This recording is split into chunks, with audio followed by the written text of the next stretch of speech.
Acing the interview is the final step between you and a residency match. In today's video, I will share the tips I have learned from interviewing for the match 4 times now and having been an interviewer on the other side once. Hi, friends. My name is Saloni Kapoor. For those of you who don't know me, I am an ophthalmology resident at the University of Pittsburgh and an international medical graduate from All India Institute of Medical Sciences.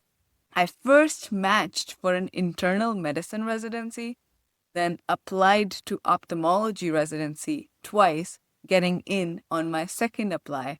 Lastly, I just finished interviewing for a retina fellowship match.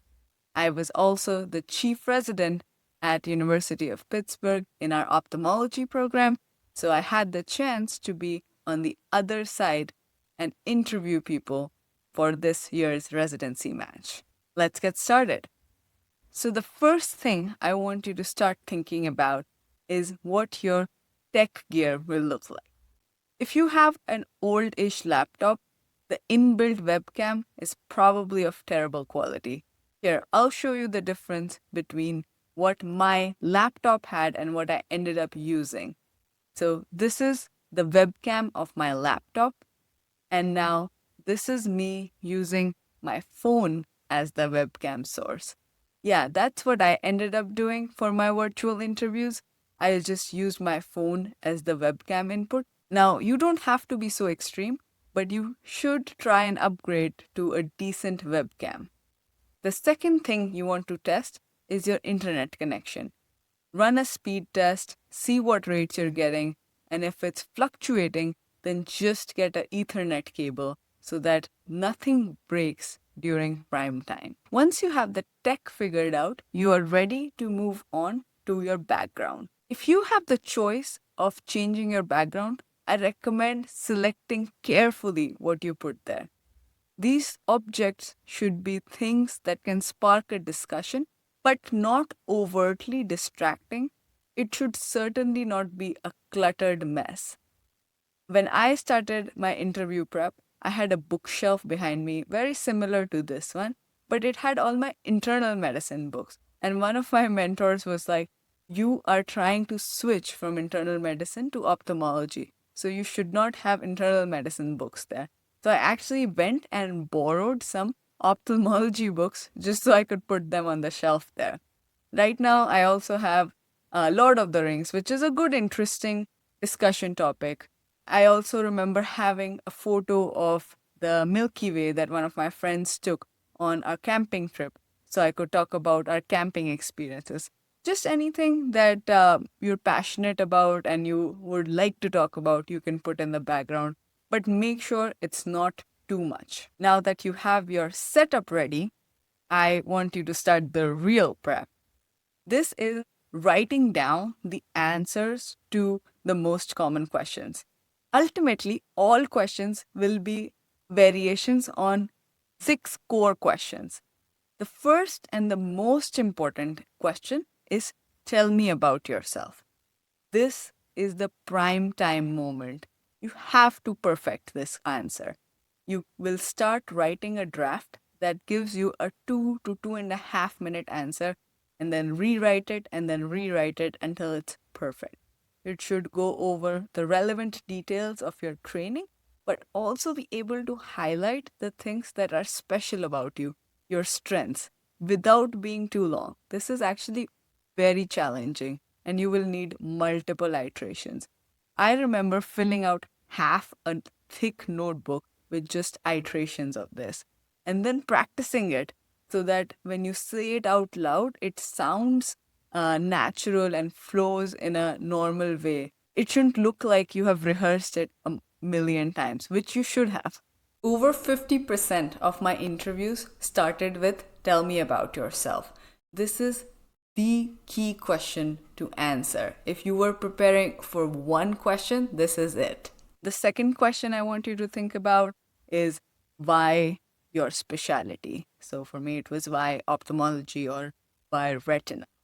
This question also deserves a little bit attention because you are allowed to highlight your relevant experiences in the domain.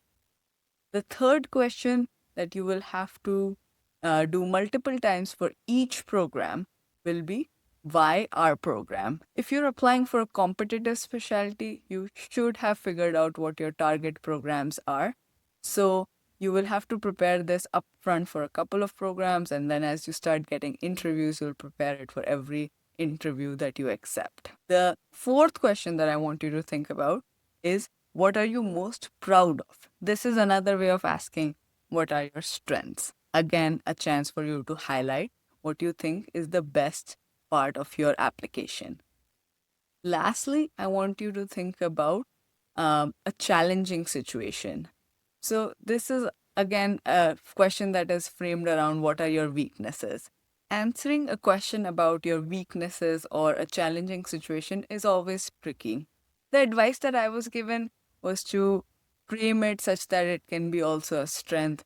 So people would recommend saying that I can be an overthinker when it comes to solving a problem, but that also means that I pay attention to the little details. To me, it sounded a little bit pretentious to do that. So I did not do that, and I figured out a way of framing an experience that I had in the past and saying how I learned from it and how I grew from it. Perhaps you can also pick out an experience from your life that you felt was impactful and you had a lesson that you learned from it, and you feel appropriate sharing in an interview setting to answer this question. Some people also use this question as a way to explain a deficiency, an obvious deficiency in their application. So, for example, if they have had a low score for any reason because there was an illness in the family, something like that, then they will use this question as an opportunity to explain that. And lastly, you should always have a list of questions prepared for the interviewer. A lot of times, interviewers start the interview off by asking you what questions you have for them. You should not be caught off guard. This is your chance to drive the interview. The best advice I got about what kind of questions to ask was to direct a question to one of your strengths and use that question to show that you have done research on the program. For example, if you're interested in machine learning research and you know that the program that you're interviewing at has a faculty member who is also doing work in that niche, you can say things like, I'm very interested in doing machine learning research as part of my scholarly project in residency. Do residents have the time off and the opportunity to work with Professor X, Y, and Z? I've seen that people have been very productive in his lab, but I don't know how feasible it would be to engage in this kind of research given the demands of the residency.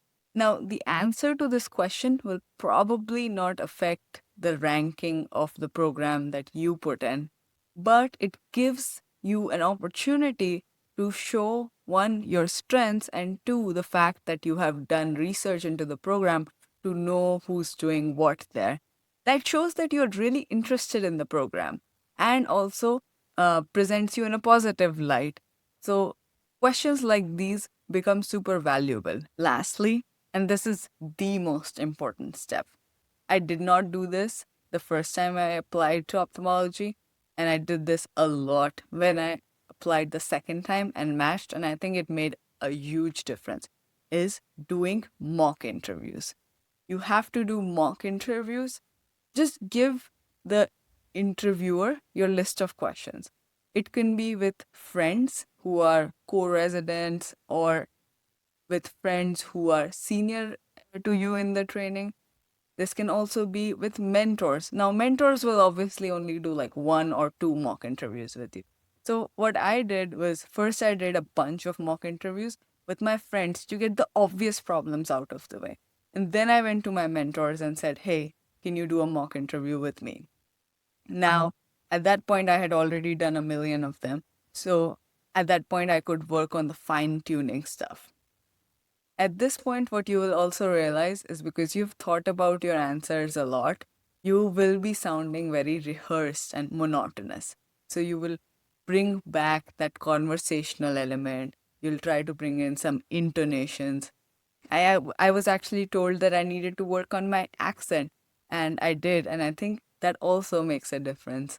So things like that will come up only when you do a lot of mock interviews. Another thing that I realized by doing mock interviews was that people's attention span is quite limited. So you have to start with a headline to your answer. You have to give the summary of the answer in the first couple of sentences, and then you can delve into the details. Now, every answer will be a little bit different, but changing that intonation, especially when you're delivering the headline, really captures their attention and gets your message across. That's all I got for you. If you derived any value from watching this video, make sure you hit that subscribe button down below. Thanks for watching.